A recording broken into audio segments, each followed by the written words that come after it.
아들 이하민 군이 요즘에 가장 그 교회에 와서 많이 듣는 얘기가 있습니다. 그 얘기는 뭐냐면 닮았다. 이 세 글자입니다. 닮았다. 뭘 닮았다고 얘기는 한 걸까? 이렇게 들어보니까 똑같네요, 목사님이랑 이런 얘기를 많이 하더라고요. 그래서 제가 하민이한테 그런 얘기를 했습니다. 영광스럽지. 어떻게 생각하세요, 여러분? 저는 영광이라고 생각을 하고 자꾸만 강요하고 있습니다. 영광스럽지 않냐? 나를 아빠를 닮았다는데 아빠도 옛날에 지금은 이렇게 머리도 흰머리도 많이 나고 죄송합니다 어르신들 많이 늙었지만 과거에는 한때는 참 멋있었어 이렇게 얘기를 하는데 유치하죠? 제가 아들한테 자꾸만 영광이라고 얘기를 해줍니다. 그런데 걷는 거 하나까지도 그렇게 닮았어요. 제가 어릴 때 이렇게 좀 안쪽으로 이렇게 걸었거든요. 안쪽 다리라고, 안짱다리라고 하나. 그렇죠? 그러니까 신발의 이 안창이, 자꾸 안창이라고 하나, 안쪽 창이 이렇게 많이 달았었습니다. 굽 자체가요. 그래서 저는 어머니한테 하도 혼나가지고 이제 좀 제대로 똑바로 걸어라 해가지고 항상 그게 머릿속에 걸음 걸을 때마다 똑바로 걸어야 된다고 생각을 하고 있는데 아니 저희 이하민 군이 이렇게 걸음걸이가 비슷하더라고요. 그래서 권사님들이 아이고 저 걸음 걷는 것도 지 아빠랑 똑같다고 권사님들이 얘기를 해주시는 것이 제 귀에까지 들려왔었습니다. 지금 아들한테 얘기를 제가 영광이라고 얘기를 해도 아들은 못 알아듣더라고요. 그게 왜 영광인지를 몰라요. 그런데 저는 자꾸만 얘기를 해주고 있죠. 우스갯소리 같지만 저 같은 사람이 영광이라고 할 때 아들이 못 받아들일 수는 있어요. 그런데 만약에 주님께서 여러분들이 주의 자녀가 되셔서 주님이 걸으신 그 걸음, 주님이 가신 그 길, 주님이 받으셨던 영광, 그것이 여러분의 것이라고 얘기를 해주신다면 여러분들은 어떻게 이것을 생각하시겠습니까? 지금은 비록 우리가 이 땅에서 고난 많은 현실을 살아가고 있지만 나중에 주님께서 주시는 영광이 아니 이미 주님께서 하나님 나라에서 얻으신 승리와 영광과 부활과 생명이 그 존귀함을 입으신 것이 당신의 것만이 아니라 우리 주의 자녀된 여러분의 것이라고 말씀해 주신다면 여러분들에게는 그게 영광이라고 느껴지실까요? 아니면 현실의 어려움 속에 그 모습이 보이지 않고 주의 약속의 말씀이 들리지 않아서 아유, 영광이고 뭐고 나는 지금 힘들어 죽겠습니다 하고 우리가 현실 속에 그렇게 패배자로 살아가고 있지는 않은지 여러분 우리가 한번 생각해 봤으면 좋겠어요. 오늘 말씀이 그 내용이거든요. 여러분 이 당시에 계시록 말씀이 쓰여졌을 당시에 사람들에게 예수님의 모습하면 어떤 승리자로 영광스러운 모습으로 비춰주기보다는 어떤 모습이 많았냐면 패배자가 아닌가. 예수님은 힘없이 십자가에 달려 가장 저주의 심판의 자리에 매달린 그런 예수님이 아닌가 이렇게 느꼈단 말이에요. 그런데 자신들의 삶도 예수님을 믿노라고 한번 믿어보는데 여전히 고난이고 아픔이고 패배자처럼 살아간단 말이죠. 그러니까 이 예수님을 믿는다라는 것이 힘이 안 나요. 무언가 좀 용기가 났으면 좋겠는데 승리가 확신이 됐으면 좋겠는데 그 예수님도 패배자처럼 죽임을 당하시고 고난의 길을 걸어가셨고 자신들도 그 고난 많은 시간을 지금 똑같이 보내고 있다 보니까 내가 제대로 믿기는 믿는 건지 이 길 뒤에 끝에는 과연 주님이 주신 승리가 있는 건지 확신이 들지 않는다라는 거예요. 예수님을 믿는다는 이유로 경제적인 제재를 받고 핍박을 받고 잡혀가거나 죽임을 당하거나 여러 가지 이 사는 것이 믿음의 길을 걸어간다는 것이 만만치가 않았습니다. 그때 당시에 사람들에게 예수님에 관한 예언의 말씀서를 보면 이사야서 53장 여러분들이 대표적으로 알고 있잖아요. 그렇죠? 이사야서 53장 말씀에 뭐라고 말합니까? 그는 멸시를 받아 사람들에게 버림바 되었고 간고를 많이 겪고 지금 우리가 이 땅에서 질병을 앓고 살아가는 것처럼 예수님도 질고를 많이 아는 자라고 얘기했어요. 겪었다는 얘기겠죠. 아픔도 경험해 보신 분이에요. 여러 가지 몸 이곳저곳 아파 보신 거라고 생각이 됩니다. 마치 사람들이 그에게서 얼굴을 가린 것 같이 멸시를 당하고 그를 귀히 여기는 사람들이 없었다라고 얘기해요. 4절 말씀을 보니까 그는 실로 우리의 질고를 지고 우리의 슬픔을 당하는 건데 우리는 생각하기를 징벌을 받아 하나님께 맞고 고난을 당한다라고 생각을 했다라는 거죠. 그런데 그 예수님을 뭐라고 표현하고 있냐면 53장 7절 말씀에 이렇게 표현하죠. 마치 도수장으로 끌려가는 무엇과 같다고요? 어린 양과 같다라고 얘기를 하고 있습니다. 어린 양이라는 표현을 한 번만 여러분들이 이 단어를 주목해 보세요. 이 요한이 만약에 요한계시록 말씀을 기록한 사람이 사도 요한이다 이렇게 보기도 하고 장로 요한이라고 또 다른 사람이 있는데 장로 요한이라고 보는 견해가 또 이 학자들 가운데 있습니다. 어쨌든 정확한 것은 모르겠지만 사도 요한이라고 봤을 때 사도 요한이 요한복음 말씀을 보면 1장 35절 36절 말씀에 이렇게 말합니다. 이 세례 요한이죠. 죄송해요. 세례 요한이 자기 제자 중에 두 사람과 함께 섰다가 예수께서 건의심을 보고서 그 예수님을 가리켜서 이 세례 요한이 말한 게 있어요. 뭐라고 얘기를 했어요? 하나님의 어린 양이로다라고 얘기한 거예요. 그리고 이 사도 요한이 요한복음을 기록하면서 여러분 예수님을 가리켜서 하나님의 뭐라고 기록을 남겨준 거예요? 어린 양이라고 남겨주었습니다. 그러니까 예수님은 무엇이다라고 우리가 생각을 할 수 있을까요? 어린 양이구나. 이사야서 말씀과 사도 요한이 남겨준 세례 요한이 얘기했던 그 고백대로 예수님이 어린 양이구나라고 생각을 했었다라는 거예요. 그런데 이 당시에 어린 양이라는 것은 죽임을 당하고 고난을 당한 그 어린 양이라고 생각을 했었던 거죠. 계시록 말씀에서 진짜 중요한 주제가 하나 있다면, 정말 중요한 주제가 있다면 죽임당하신 어린 양입니다. 뭐라고요, 여러분? 죽임당하신 어린 양. 물론 나중에 시간이 지나서 이 설교 말씀이 하나도 기억에 남지 않으실 것 같지만 그래도 지금은 꼭 기억해 두세요. 죽임당하신 어린 양이 계시록 말씀에서 아주 중요한 주제로 등장을 하고 있습니다. 한번 성경을 보죠. 계시록 5장 6절입니다. 5장 6절 말씀을 보니까 여러분 그 천상의 그 환상을 요한에게 보여주셨는데 요한이 딱 보니까 그 하나님 나라에 거기는 이미 완성된 하나님의 나라예요. 거기에 승리하신 분이 있는데 한 어린 양이 서 있다라는 거예요. 근데 그 어린 양은 일찍이 죽임을 당한 어린 양이라고 소개를 하고 있는 거죠. 천상에 승리한 하나님 나라의 영광 가운데 어린 양이 보이는데 일찍이 죽임을 당한 어린 양이 눈에 들어오게 됩니다. 5장 9절 말씀을 봐요. 5장 9절 말씀을 보니까 일찍이 죽임을 당한 이 어린 양이 계시의 말씀을 임봉을 떼서 우리에게 풀어주실 수 있는 유일한 분이라고 또 소개가 되고 있습니다. 5장 12절 말씀을 볼게요. 5장 12절 말씀을 보니까 여러분 죽임을 당하신 어린 양이 이 당시의 사람들에게는 패배자요, 힘없는 존재요, 우리에게 아무것도 능력을 줄 수 없는 존재라고 이 성도들이 당시의 삶에 그렇게 느꼈을지 모르겠어요. 그런데 하나님께서 요한을 통해서 이 당시의 성도들에게 어린 양에 대해서 들려주는 그 영광은 뭐였냐면 이런 모습이라는 거죠. 승리자로 서 계시면서 같이 5장 12절 말씀을 읽어보겠습니다. 시작. 큰 음성으로 이르되 죽임을 당하신 어린 양은 능력과 부와 지혜와 힘과 존귀와 영광과 찬송을 받으시기에 어떻다고요? 합당하도다라고 말하는 거예요.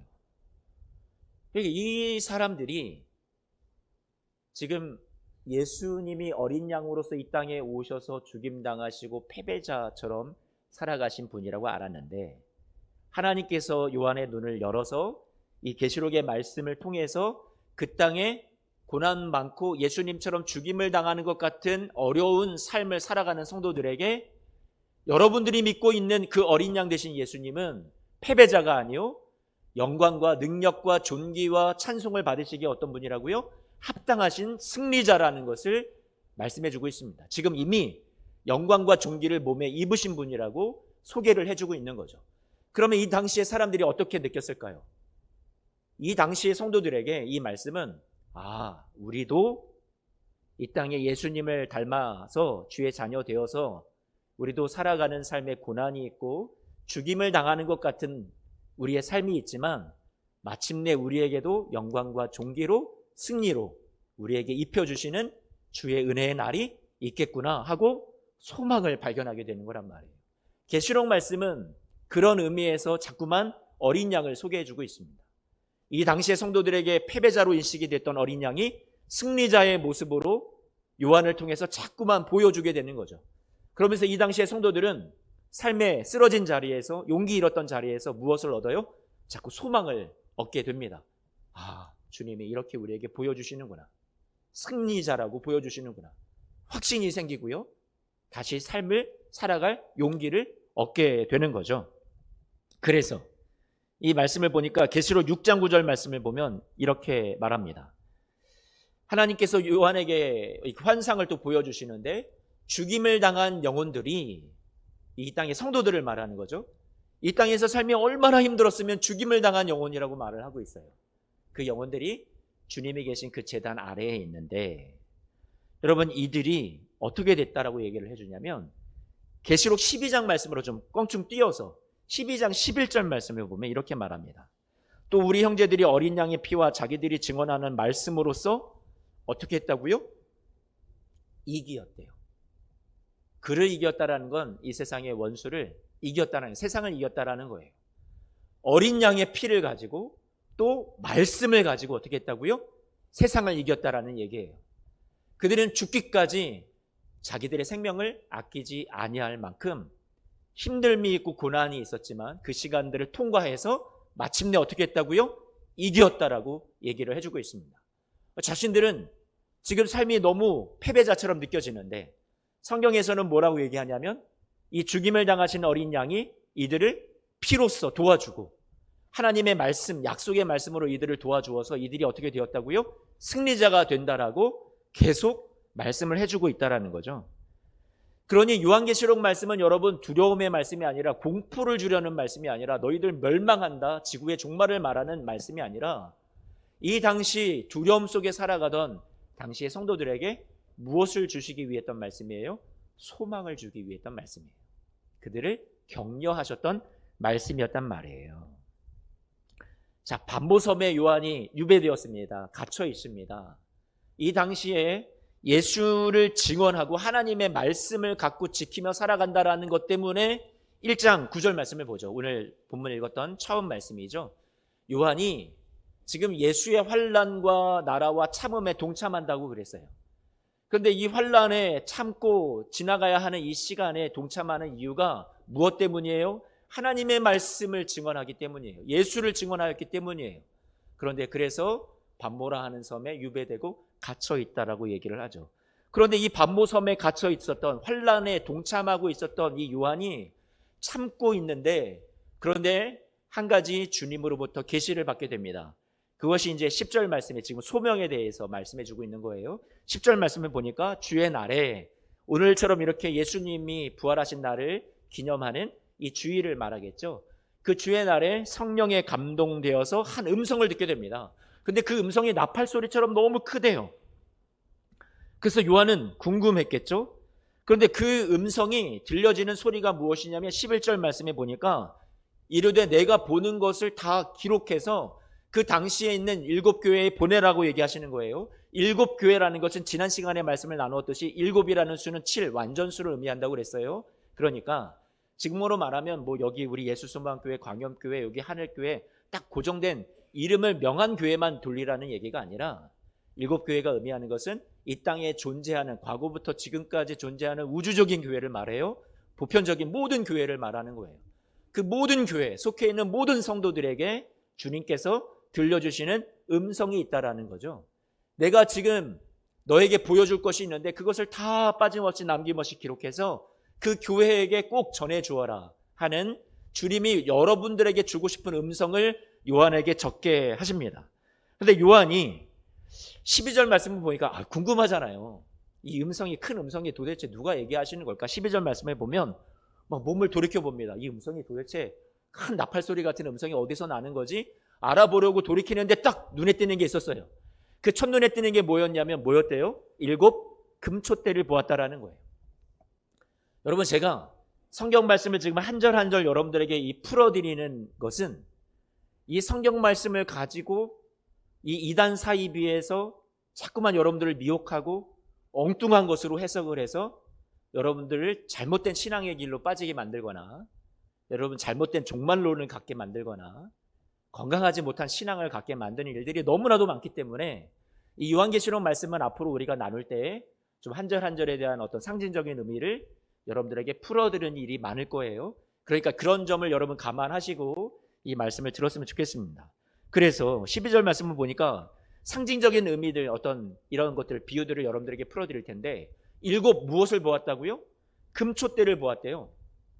일곱 금촛대를 뭘까? 왜 보여주셨을까 싶은데 일곱 금촛대는 뭐라고 말하냐면 20절 말씀을 보면 예수님이 직접 그것을 설명해 주십니다. 풀이해 주세요. 너가 본 것은 뭐냐면 하시면서 일곱 촛대는 뭐라고요? 일곱 교회라고 말씀해 주시는 거죠. 주님이 들려주신 음성에 촛대는 뭐라고요? 교회다. 다시 여러분들이 촛대라고 말씀해 주시는 거예요. 이 땅의 모든 성도들, 교회에 속한 모든 주의 자녀들이 뭐라고 표현하고 있다고요? 촛대라라고 얘기하는 거죠. 그런데 13절 말씀에 보니까 와, 그 주님이 들려주시는 음성에 또 눈에 보이는 것이 13절 말씀을 보면 뭐라고 돼 있냐면 촛대 사이에 누가 있다고요? 인자 같은 이가 발에 끌리는 옷을 입고 그곳에 서 계신다라고 얘기하는 거예요. 다니시는 것을 의미하는데 촛대 사이에 누가 있다고요? 인자 같은 이가 있다라고 하는 거예요. 그 인자 같은 이는 또 누굴까? 좀 궁금해집니다.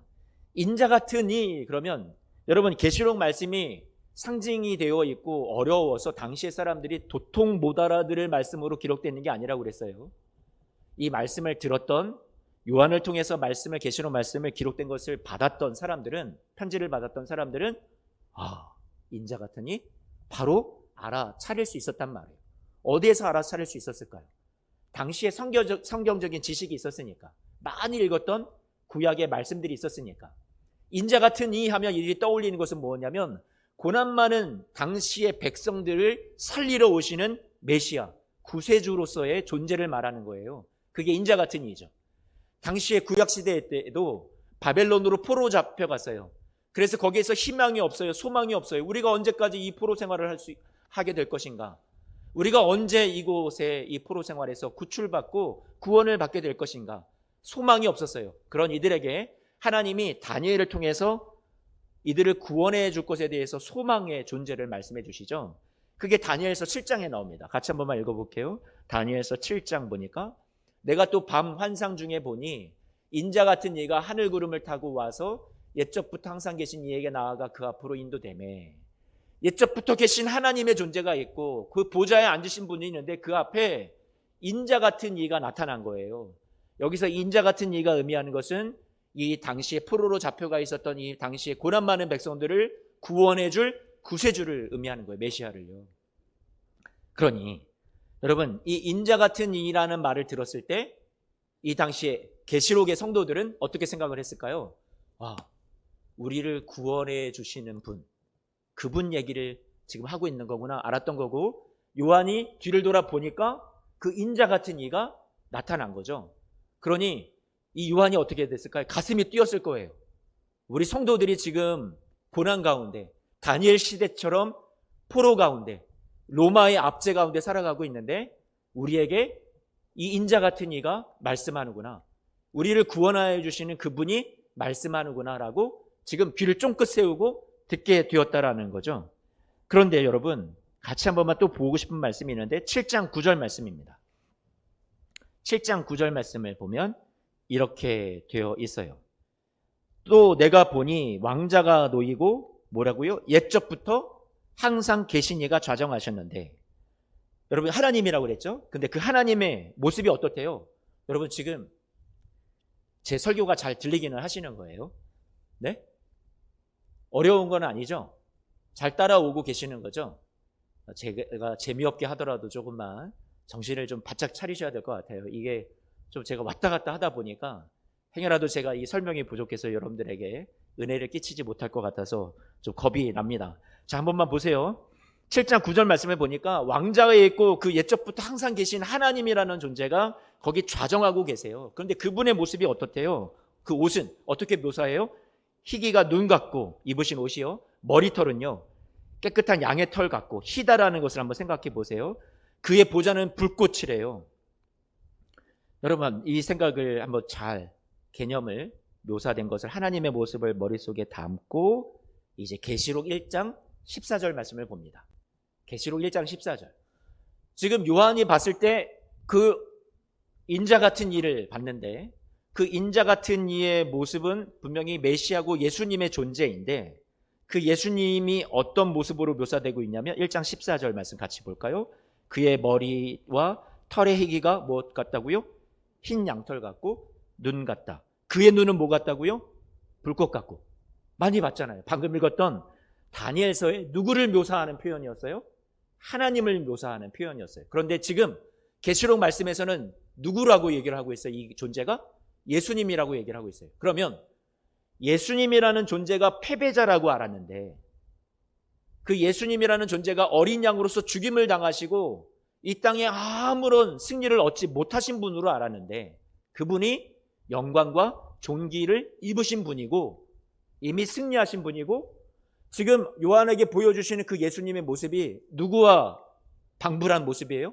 누구와 동일한 모습이에요? 하나님과 동일한 모습으로 묘사가 되고 있다는 거예요.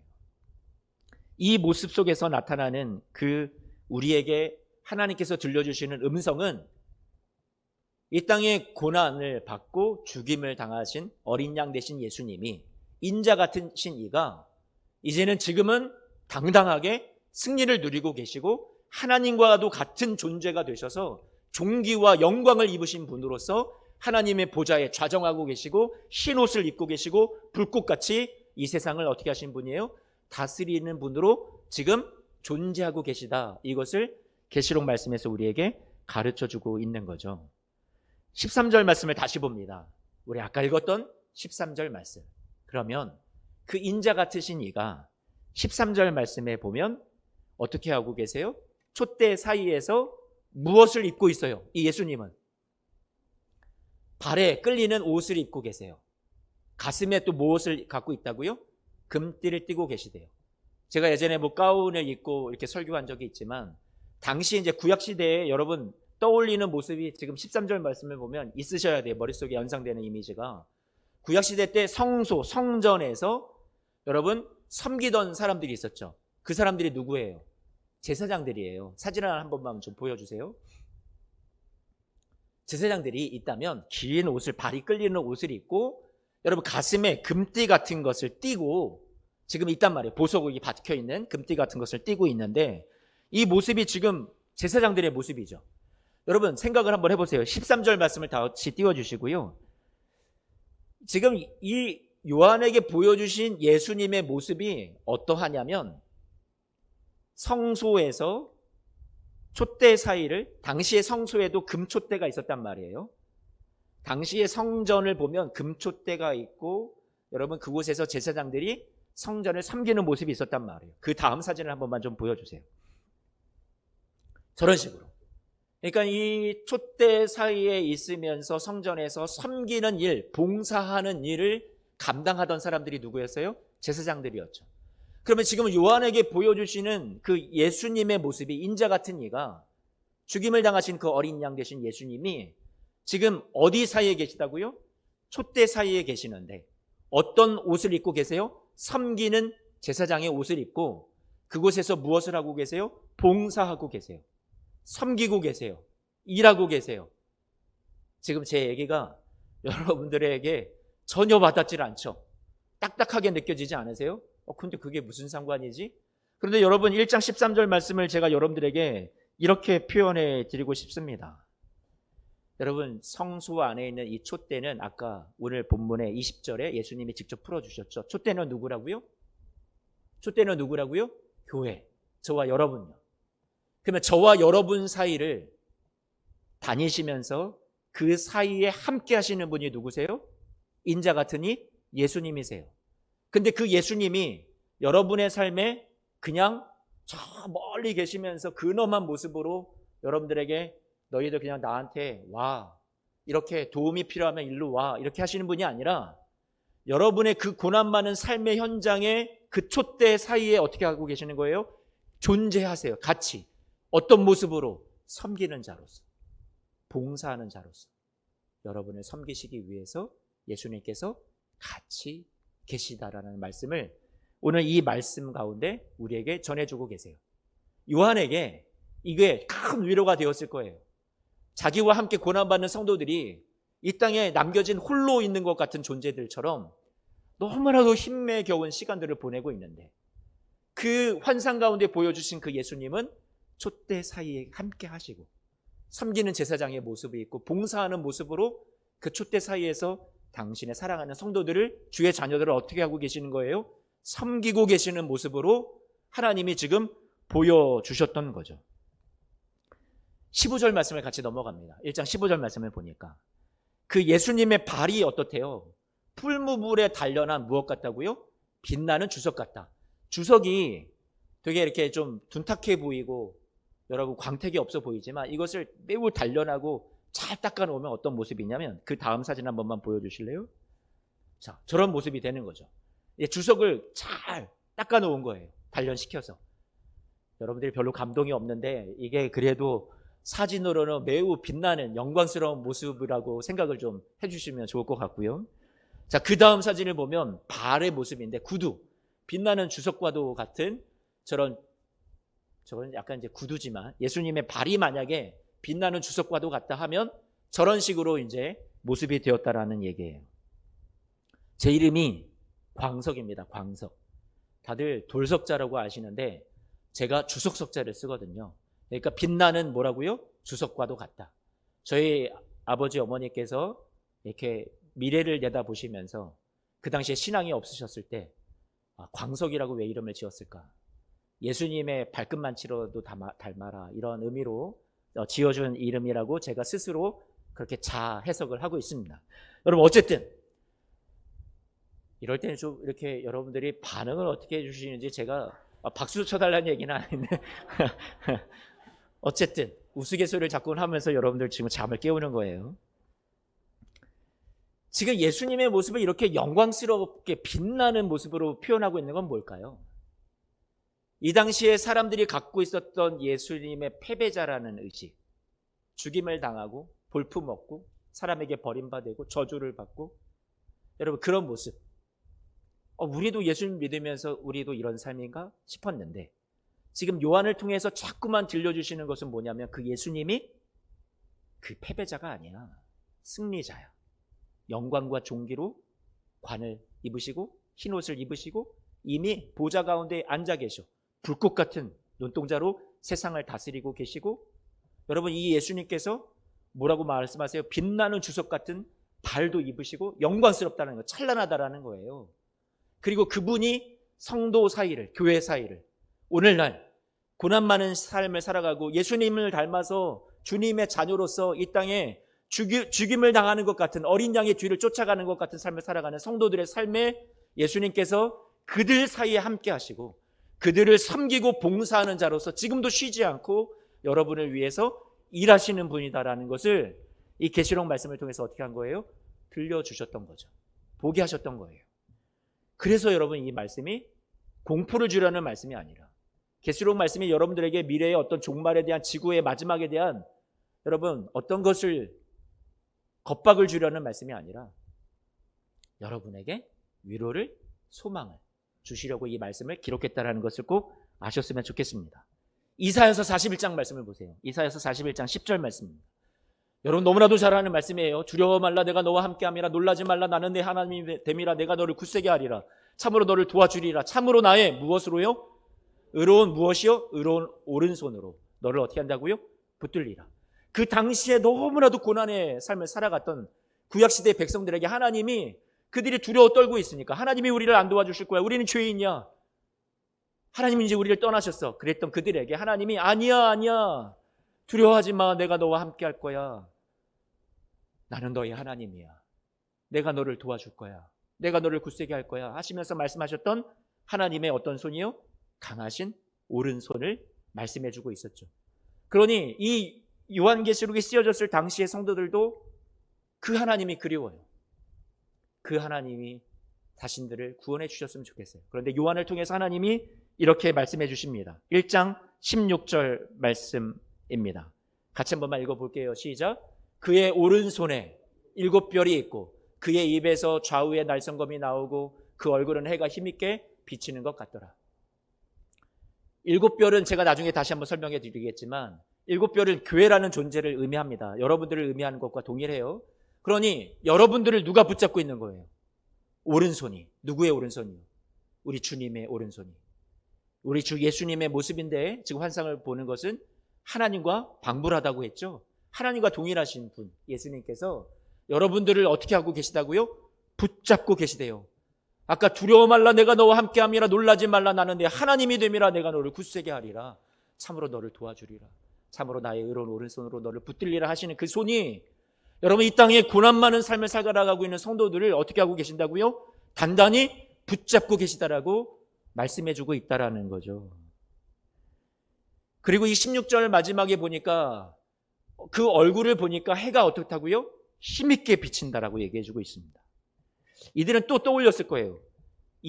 사사기 말씀을 보면 주위의 모든 대적들이 너무나도 많아요.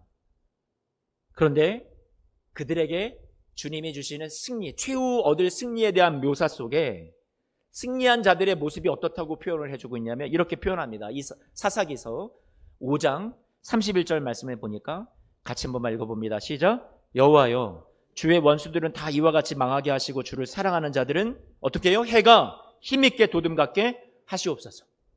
그럼 이 사사기 말씀에 해가 힘있게 돋는다라는 것은 누구들에게 주신 메시지예요? 지금은 대적들이 너무나도 많은데 만만치 않은 삶을 살아가는데 마지막에 승리가 보장되어 있는 자들에게 주셨던 약속의 말씀이죠. 승리를 보장해 주셨던 말씀이라는 말이에요. 그런데 이 말씀을 알고 있는 성도들이 너무 환난 가운데 살아가고 승리가 보이지 않는데 하나님이 요한을 통해서 다시 한번 이들에게 말씀해 주시는 것은 뭐예요? 계시록 1장 16절 말씀을 다시 띄워주세요.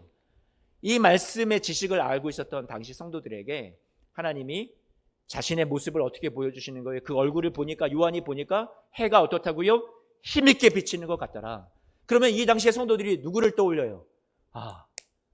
사사기 말씀에서 말씀하셨던 그 승리, 해가 힘있게 비치는 그 모습이 주님의 모습이고 저 모습을 우리에게도 비추어 주셔서 우리로 하여금 해가 힘있게 비추는 승리를 얻게 하신다는 거구나. 여러분 이렇게 이들이 이 말씀을 가슴의 소망으로 삼을 수 있었다는 거죠. 1장 20절 말씀입니다. 계시록 말씀을 지금 풀어가고 있는데요. 내가 본 것은 이 말씀이 아주 중요해요. 내 오른손의 7별의 비밀과 또 7 금촛대라. 7별은 7교회의 뭐라고요? 사자요. 7촛대는 뭐라고요? 7 교회니라 말하죠. 그러면 이 말씀이 한때 과거에는 이 말씀을 잘못 해석해서 이렇게 생각을 했습니다. 계시록이 쓰여질 당시에 이 7 교회의 사자들이 7별이다. 그러니 주님이 딱 붙들고 계시는 존재가 누구냐? 사자들이다. 사자들. 교회에서 우리가 흔히 표현하는 주의 사자, 목사님들을 가리켜서 많이들 그렇게 표현을 하잖아요. 주의 사자다. 이렇게 표현을 하는데 사실 사자라는 것이 의미하는 것은 천사, 하나님으로부터 보냄을 받은 자를 말하는 거고 어떻게 보면 낮아진 존재를 말하는 거죠. 성도들을 섬기기 위해서 하나님으로부터 보냄받은 자를 말하는 거예요. 막 떠받들고 추앙하는 그런 의미에서 사자가 아니에요. 그런데 이 말이 잘못 쓰여서 주의 사자, 목사님. 그래서 교회의 별을 붙잡고 있다. 주의 사자들을 붙잡고 있다 해서 교회의 지도자들이 아무리 잘못해도 아무리 죄를 지어도 타락했어도 결국 그 별은 하나님이 붙잡고 계시는 거야. 이렇게 생각하는 곡해가 있었다라는 거죠. 하지만 성경에서 말하는 이 7교회의 사자가 의미하는 것은 절대로 교회 목사들을 붙잡고 있다는 의미가 아닙니다. 여기서 말하는 사자는 뭘까요? 사자. 어떤 천상의 존재를 말합니다. 천상의 존재. 천상의 존재라는 것은 여러분들이 생각할 때 누구일 것 같아요? 예? 누구일 것 같아요? 그냥 하늘에 있는 천사들이요? 아니요. 요한계시록 말씀을 앞으로도 우리가 계속 공부를 해나가겠지만 천상에 있는 존재들은 지금 여러분들이 이 땅에 내가 분명히 있잖아요. 근데 여러분이 믿지 않으실 것 같지만 지금 이 시간에 천상을 열어서 보면 저 하늘에 여러분 승리한 모습으로 여러분들이 어떻게 되어 있어요? 다 승리한 존재로 앉아 있어요. 어떤 존재로? 천상의 승리를 입은 존재로요. 별을 가리켜서 구약시대에는 당시의 생각, 사고 속에 별이라는 존재가 물론 다 100% 모든 것을 거기에 대입하면 안 되겠지만 별이라는 존재를 이 땅에 의롭게 믿음을 지키며 살아갔던 성도들을 가리켜서 하늘에 뭐라고 표현을 했냐면 별이라고 표현한 구절들이 있습니다. 대표적으로 다니엘서 말씀에 나오는데 한 번만 읽어볼게요. 12장 3절입니다. 지혜 있는 자는 궁창의 빛과 같이 빛날 것이요 많은 사람을 옳은 대로 돌아오게 한 자는 별과 같이 하늘의 별과 같이 어떻다고요? 영원토록 빛나리라 라고 표현해주고 있습니다. 별이라는 존재에 대해서 우리가 하나님 나라에 올라가서 얻게 되는 어떤 영광스러운 모습, 우리의 모습에 대해서 의미를 해주는 것으로 풀이가 되고 있습니다. 7별을 붙잡는다라는 표현은 여러분 이 땅에 살아가는 현실 속에 여러분 교회, 지금 이 땅에 있는 교회는 핍박 가운데 있어요. 아직 승리를 완성을 경험하지 못한 존재들이에요. 그래서 너무나도 요원해 보여요. 승리가 너무 힘들죠. 그런데 요한의 눈을 들어서 하나님께서 환상을 통해서 보여주시는 저 천상에 있는 여러분의 모습은 어떤 모습이냐면 승리한 존재예요. 여러분들은 이미 구원의 완성을 받은 존재들이에요. 모든 눈물을 씻기시고 하나님께서 여러분들을 하나님 보좌 가운데 같이 앉혀주신 그런 멋진 영광을 입으신 존재들이라는 거예요. 그런 존재로 여러분들이 별과 같이 하나님의 보좌 가운데 승리한 자로서 이미 영광을 누리고 있다는 거죠. 그 여러분들을 누가 붙들고 계시다는 거예요? 주님이 붙잡고 계시다는 거예요. 승리한 자로서로도 여러분들 하늘에서도 붙잡고 계시고 이 땅의 고난 많은 현실 속에서도 여러분 이 땅의 교회 촛대 사이를 주님께서 어떻게 하고 계세요? 여러분과 함께 하시면서 같이 이 고난 많은 시간을 같이 걸어가지고 계시다라는 것을 우리에게 성경은 가르쳐 주고 있습니다. 계시록 1장 17절 말씀을 보니까 내가 볼 때 그의 발 앞에 엎드려져 죽은 자 같이 되매 그가 오른손을 내게 얹고 이르시되 오른손이 또 나와요. 여러분 요한도 지금 너무 두려워요. 이 환상을 주님께서 보여주시는데 그 하나님의 임재 앞에 예수 그리스도의 임재 앞에 요한도 경외감에 그 발 앞에 엎드려 죽은 자처럼 납작 엎드려져 있는데 주님이 그 오른손 능력의 오른손 강하신 손 붙잡아 주시는 손으로 어떻게 해요? 두려워하지 말아라. 요한을 위로해 주시죠. 그러면서 얘기하시는 것이 나는 처음이요 뭐라고요? 마지막이다 라고 얘기하시죠. 계시록 우리 지난 시간에 말씀 나누었을 때 하나님의 존재에 대해서 뭐라고 나누었었냐면 계시록 1장 8절입니다. 여러분 이건 예수님이 아니라 하나님이에요. 주 하나님이 이르시되 나는 뭐라고요? 알파와 오메가다. 처음과 나중이라는 의미예요. 이제도 있었고 전에도 있었고 장차도 있을 전능한 자라. 알파와 오메가라는 얘기는 여러분의 과거, 지금 현재, 앞으로 있을 우리의 구원의 완성과 미래의 승리까지도 다 누가 주관하고 계시다라는 거예요. 하나님이 주관하고 계시다는 거죠. 그런데 그 하나님만 이것을 갖고 계신 게 아니라 오늘 같이 읽었던 17절 말씀에 두려워하지 마 요한아 하셨던 예수님께서 뭐라고 말씀하셨다고요? 나는 뭐라고요? 처음이요 마지막이다. 예수님이 이 모든 것을 어떻게 하신다고요? 주관하고 계시다라고 말씀해 주고 있습니다. 사랑하는 성도 여러분, 여러분의 지나왔던 과거, 여러분의 지금 고난 많은 삶에 앞으로 여러분들이 미래가 보이지는 않는 것 같고 승리가 나에게 과연 있을까 생각하는 여러분의 앞날까지도 지금 누가 같이 주관하고 계세요? 예수님께서 주관하고 계세요. 반드시 여러분에게 세상 끝날에 승리를 안겨주실 줄로 믿습니다. 오늘 19절 말씀을 보니까 그러므로 요한아 너가 지금 보는 것과 지금 있는 일과 어떻게 될 일을 기록하라고요? 장차 될 일을 기록하라. 이게 요한계시록 내용의 전체예요. 하나님이 요한에게 지금 보여주시는 일들, 지금 현재 일어나는 일들, 또 앞으로 어떻게 될 일이요? 장차 될 일을 기록하라라는 거죠. 지금 이 본 것이 지금 요한이 보는 일과 지금 현재 성도들이 당하는 고난의 일과 앞으로 장차 올 어떤 승리나 최후의 영광이나 이것이 다 따로따로 있는 것 같아 보일지 모르겠어요. 그러나 19절 말씀에서 얘기하는 것은 어떤 시간이 독립적으로 구분되어 있다는 걸 얘기하는 게 아니라 여러분 이게 다 하나예요. 하나님은 예수님은 알파와 오메가 우리는 시간이 현재의 시간과 미래의 시간이 구분되어 있고 아직 우리에게 오지 않은 시간이지만 역사를 시간을 주관하신 하나님에게는 미래의 일도 지금 당신에게는 이미 이루어져 있는 일이에요. 이게 나중에 제가 좀 더 설명을 드리겠지만 역사를, 시간을 주관하시는 분 앞에 미래의 일은 완성되지 않을지도 모를 불확실한 일이 아니라 이미 완성해 놓으시고 그 완성이 여러분들에게 오기까지, 세상 끝날까지 여러분들을 도와서 마침내 그 완성이 여러분의 것이 되도록 만드실 분이라는 얘기예요. 이 모든 것을 여러분들에게 주관하셔서 온전히 성취하시고 이루실 것을 말씀해 주시는 거죠. 요한아, 너가 보고 듣는 모든 것은 이미 성취되어서 이 땅 가운데 시작되었다. 하지만 아직 완성이 되지 않았겠지. 하지만 반드시 장차 이루어질, 완성될 일이야. 이거를 내가 보증해, 내가 장담해, 내가 도와줄게 말씀하셨던 거죠. 말씀을 마칩니다. 이 땅에 로마의 압제 속에 살아갔던 성도들, 자신의 몸에 이 땅에 살아가면서 죽임을 당하는 것 같고, 어린 양을 생각할 때, 예수님을 생각할 때 패배자였던 것 같은데, 아니, 요한에게 환상을 열어주시면서 아니야, 예수님은 승리자야. 영광을 입으셨어. 하나님 보좌에서 지금 세상을 다스리고 계셔. 와, 눈이 열리고 용기가 생깁니다. 두려웠던 마음에 소망이 생깁니다. 확신이 생깁니다.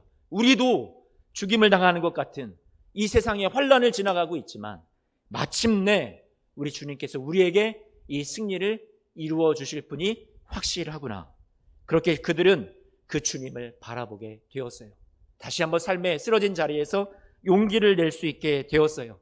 지금 이 땅에 우리는 살아가고 있으면서 우리도 패배자처럼 살아갈지 모르지만 하나님께서 눈을 열어주신 환상 가운데 우리의 존재는 천상에서 이미 승리자로 있고 주님이 꽉 붙잡고 계시고, 이 땅에도 비록 우리가 살아가지만 그러나 이 땅의 삶에 주님께서 촛대 사이를 다니시면서 여러분을 섬기시면서 봉사하는 자로 여러분을 위해서 존재하시며 세상 끝날까지 쉬지도 아니하시고 졸지도 아니하시고 여러분을 위해서 일하여 주시는, 함께 동행해 주시는 우리 주님이신 줄로 믿습니다. 여러분, 이 계시의 말씀을 통해서 여러분들에게 마지막으로 드리고 싶은 당부는, 이 1장 말씀에서 우리가 어떤 지식을 얻고자 하는 게 아니잖아요. 이 1장 말씀에서 여러분 뭐가 느껴지세요? 주님의 마음, 주님의 마음. 그 죽임을 당하시고 다시 죽음 가운데서 살아나신, 승리를 얻으신 그 분이, 그 하나님 나라에서 영광과 찬송을 받으시기에 합당하신 그 분이 여러분 그 온통 머릿속에, 가슴속에, 모든 당신의 온 존재 속에 온통 누구 생각뿐이세요? 이 땅에 환난 가운데 있는 성도들 생각이라는 거예요. 교회들 생각이라는 거예요. 그래서 주님께서 이 계시를 보여주시는 거죠. 내가 이 땅의 성도들에게 함께 있는 자로서, 봉사하는 자로서, 섬기는 자로서, 너희를 꽉 붙잡는 자로서 내가 끝까지 도와 이 승리를 너희에게 안겨줄게 하시는 주님의 그 온통 당신의 생각이 이 땅에 있는 교회들을 향해 있다는 것을 우리에게 이 말씀 속에서 알게 해주십니다. 오늘 배웠던 내용이 하나도 기억에 남지 않더라도 오늘 이거 하나만큼은 좀 기억하고 돌아가셨으면 좋겠어요. 주님의 마음속에 누가 있다고요? 고난 많은 여러분, 이 땅의 현실을 살아가는 여러분들이 주님의 가슴에 있다라는 것. 주님이 여러분을 버리지 않으시고 여러분을 항상 돕고 계시다라는 것. 그것을 오늘 가슴에 꼭 기억하시고 간직하시고 돌아가시기를